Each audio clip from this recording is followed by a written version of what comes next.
es mi responsabilidad y no culpa de mi entorno. Joel Squarnett terminó aceptando los cargos de sus más de 299 víctimas de abuso a lo largo de su carrera profesional como cirujano, reconociendo que jamás ha tenido ningún recuerdo de su infancia donde haya sufrido alguna clase de abuso. Lo que sí es que justo en este juicio se desveló una información importante, y es que su padre había abusado de su hijo, a lo que el Squarnett responde simplemente con las palabras de: reproduje en muchos niños lo que mi padre hizo con mi hijo. Además de reconocer que pues prácticamente tenía dos vidas, su vida profesional y su vida personal, en la que era un pederasta, el cual era un adicto en visionar los abusos y ataques que él mismo cometía contra sus víctimas. Esto se los cuento como un adelanto de lo que ha sucedido en el primer juicio del pederasta más grande de Francia. Ahora, en este video lo que vamos a ver son los detalles que ocurrieron luego de su captura en la segunda parte del video anterior, que si no lo has visto te lo voy a dejar aquí para que vayas y lo veas. Y pues en este caso te invito a que, si no lo has visto, detengas este video, vayas y mires primero este y posteriormente continúes con este para que pues obtengas la información de una manera organizada. Y pues no teniendo nada más que decir, comencemos con la segunda parte del caso de Joel Squarnett.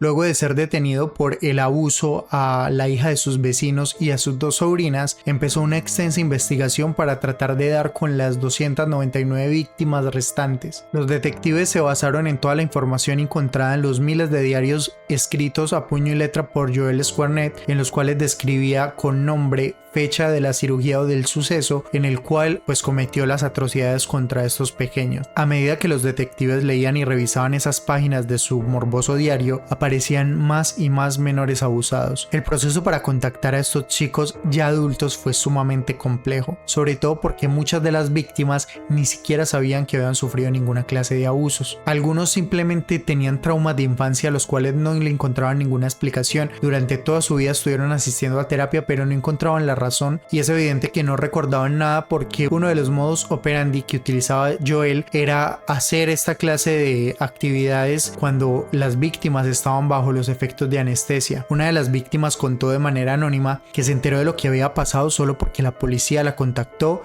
y le reveló que su nombre y apellido figuraban en el cuaderno del pederasta. Otra víctima, María, casada y con varios hijos, se enteró de la misma manera que figuraban esos escritos que revelaban hechos aberrantes, y ella misma indicó que pidió leerlos, pero no fue capaz, ya que sabía que iba a encontrar pornografía infantil y que ya era demasiado pequeña y era demasiado frustrante verlo. María contó que había atravesado una adolescencia con serios problemas para relacionarse con otros hombres, lo que la había llevado a consultar con un profesional de salud mental. Todos los especialistas le preguntaban lo mismo, si había tenido alguna clase de trauma de infancia, y ella evidentemente siempre respondía que no, dado que no recordaba absolutamente nada ni el por qué le causaba esa sensación los hombres. Sin embargo, ella declara que sabía que había algo ahí. Creo que mi memoria me protegió de ello, pero la investigación policial lo reflejó todo. Las imágenes, las sensaciones, los recuerdos empezaron a salir día a día luego de darme cuenta que había sido abusada por este tipo. Y obviamente pues al ver la fotografía de la persona que perpetuó estos abusos, ella indica que todo volvió a su memoria de inmediato, y que evidentemente recordó que al momento de consultar con él y que vio en su mirada fría y perturbadora que había algo malo en ese hombre, pero que obviamente como era una pequeña pues no le dio importancia y sus padres tampoco lo notaron. Otra de las víctimas fue Amélie Merlie. Amélie Merlie fue abusada por el médico a los 9 años en la población de Lonches, cuando fue operada de urgencia por apendicitis. Durante mucho tiempo no quiso hablar del tema y finalmente lo hizo para ayudar a otras víctimas. Tiene hoy 37 años y maneja una boutique. Ella leyó las noticias sobre este cirujano y vio dónde había trabajado. De inmediato dice que pensó que ella posiblemente había sido una de sus víctimas. Llamó a quien había sido su pediatra y le pidió que mirara sus registros del día que había sido intervenida. Había sido el 27 de enero de 1991 y también estaba anotado el nombre del médico Dr. Lesquarnet. Y efectivamente, al verificar los registros de los diarios, evidentemente fue abusada, y ella declara que siempre había sentido que de alguna manera había sufrido algún abuso o algo extraño había sucedido en el momento de la intervención con este hombre. Dice que incluso ella asistió a sesiones de hipnosis para tratar de saber más de lo ocurrido ese día, porque ella recuerda que cuando se estaba despertando y estaba en la etapa de vigilia, ya completamente despierta, él volvió y la durmió. Al principio esta fue una de las que de alguna forma mejor reaccionó, porque indica que sentía alivio de saber lo que había sucedido, porque todo el mundo la tomaba como loca o como una persona paranoica, pero que al final ella tenía razón de que algo había sucedido. Sin embargo, posterior a estas entrevistas y al darse cuenta que había sido una de las víctimas, empezó a sufrir un episodio de depresión en el cual empezó a bajar abruptamente de peso, perdió cerca de 10 kilos en el proceso en el cual se dio cuenta, y pues llegó el tema de la sentencia de Joel. Esto es importante contarlo porque, pues a ver, creo que más allá de lo que haya sucedido en el quirófano, que ya de por sí es horrible, tenemos que hablar de los traumas que años y años después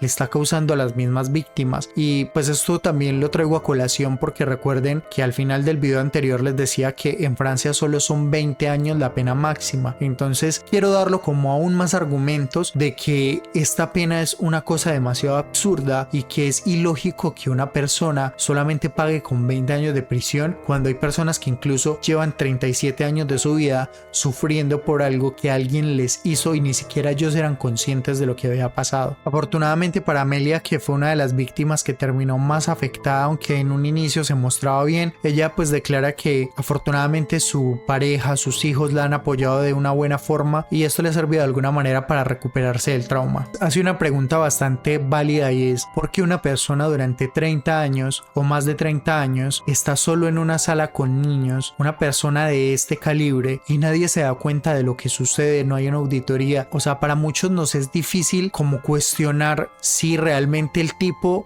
era demasiado bueno en lo que hacía para que nadie se enterara, o definitivamente el sistema es tan malo que o se daban cuenta y se hacían los ciegos, o simplemente le restaban importancia como a ponerle atención a esta clase de cosas, porque recordemos que en su primera detención ni siquiera este tipo fue investigado, ni siquiera teniendo un reporte de un colega tomaron cartas en el asunto. Entonces a mí esto me lleva a pensar que definitivamente el sistema en Francia es de lo peor que hay, y esto lo digo definitivamente en mi opinión personal, y pues yo sé que no debería como de tomar tanto partido, ya que esto es pues netamente informativo, pero creo que después de los casos que se han venido dando últimamente, algo tiene que cambiar en el sistema que tienen en Francia, tanto para castigar como para manejar las cosas y evitarlas, porque definitivamente 36 años de crímenes, pasando de un caso en el que hubo más de 20 años de crímenes también y nadie enterarse, o sea, hay algo que no está bien en este país, y que la verdad muchas veces apuntamos de que la inseguridad está en Latinoamérica o en otros países, pero realmente le quitamos la vista a los países del primer mundo.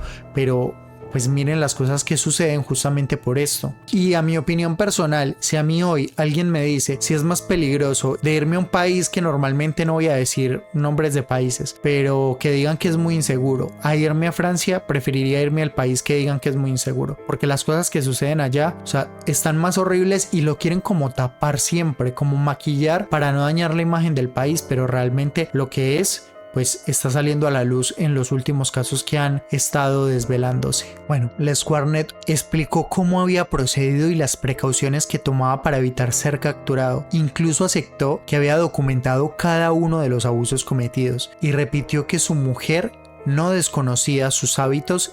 Incluso aclara siempre que ella lo sabía desde un inicio. Evidentemente, uno de los aspectos más sádicos de esta situación es que el 99% de los abusos fueron a menores. Literalmente el centro o el epicentro de sus crímenes era la sala de recuperación del quirófano o las camas de la habitación de los sanatorios. Los investigadores siguieron adelante y lograron entrevistar a 209 víctimas, de las cuales 184 quisieron hacer una denuncia. Cerraron la investigación en abril del del 2024 con 312 víctimas halladas, muchas de las cuales quedaron fuera de la causa por la prescripción del delito. En esta oportunidad va a enfrentar la imputación por 299 abusos a menores, 158 niños y 141 chicas. De ese total, 111 son consideradas abusos agravados. El cirujano jubilado puede ser condenado tan solo a 20 años de prisión, lo que evidentemente pues no es mucho, pero no solo Joel Lesquarnet irá a juicio. De alguna manera, la que se sienta en el banquillo, su esposa, sus familiares, colegas, amigos y conocidos, y las autoridades médicas y policiales quedaron obviamente expuestas bajo esta situación por haber dejado pasar las señales de forma tan inequívoca. Recordemos que estamos hablando que una sola persona a lo largo de toda su carrera intentó denunciar y lo hizo a medias, porque solamente fue ante el comité médico, pero se quedó tras un no como respuesta y no hizo nada más. Pero su esposa sabía, sus hermanos sabían porque abusó de sus sobrinas, y adicional a esto lo perdonaron y dejaron pasar esta situación. En el comité médico no hicieron absolutamente nada, en los hospitales no investigaron el caso anterior en el que ya había sido ingresado a prisión por obtener de índole infantil, y pues bajo tanta negligencia no solamente se va a juzgar a Joel, sino a un país y un sistema entero, y además a una familia. Yo esperaría que no solamente él sea dictado culpable. Para mí, las personas que sabían de esto y no hicieron absolutamente nada también deberían de ir presa. Tanto sus hermanos como su esposa son igual de culpables que él, porque evidentemente eran los que de primera medida podían haber hecho más y no hicieron absolutamente nada. Incluso para mí lo que hicieron fue encubrirlo y ser sus cómplices. Este caso de Joel Lesquarnet hace pensar que cuando el filósofo inglés Thomas Hobbes afirmó por allá en 1651 el hombre es un lobo para el otro hombre, pues creo que no estaba tan equivocado con esa filosofía. Evidentemente les estaré contando qué va sucediendo con el caso. En sí, el primer paso que se dio en el juicio fue la aceptación de Joel, y creo que es lo mínimo que podría hacer, era aceptar lo que había hecho, aceptar que está enfermo, que es una persona que está mal, pero evidentemente su ex esposa hizo todo lo contrario, negó haberlo sabido y demás. Pero en los cuadernos de Joel, cuadernos escritos hace mucho tiempo porque él los marcaba con fecha, evidentemente hay una página en la que él escribe que su esposa ya lo sabía. Yo realmente no le creo mucho a la esposa. Creo que una persona como estas, que describió con tanto detalle los crímenes que cometió y durante tantos años, y una relación tan larga, es muy difícil que no lo supiera, porque a diferencia de casos anteriores, a ella no la anestesió ni nada por el estilo, pues era consciente de absolutamente todo. Entonces yo esperaría, y la verdad ojalá, espero de todo corazón, que ella tanto como él pues se pudran en la cárcel, y esperaría yo la verdad que rompan un poco las normas y no sé, la sentencia sea más de solo 20 años, porque no me parece justo tan poco tiempo versus el sufrimiento de los demás. No estaría ni siquiera pagando en equivalencia el tiempo que los demás han sufrido. Pues nada chicos, les iré contando más adelante en qué termina todo esto. Por ahora déjenme saber en los comentarios qué piensan al respecto, qué opinan sobre todo lo que ha desvelado este caso. Déjenmelo saber en los comentarios, y pues si te gusta esta clase de contenido te invito a que te suscribas a este canal, me sigas en todas mis redes sociales, y sobre todo a que actives la campana de notificaciones para que así puedas estar atento cada vez que suba un nuevo video. Nos vemos en el próximo video.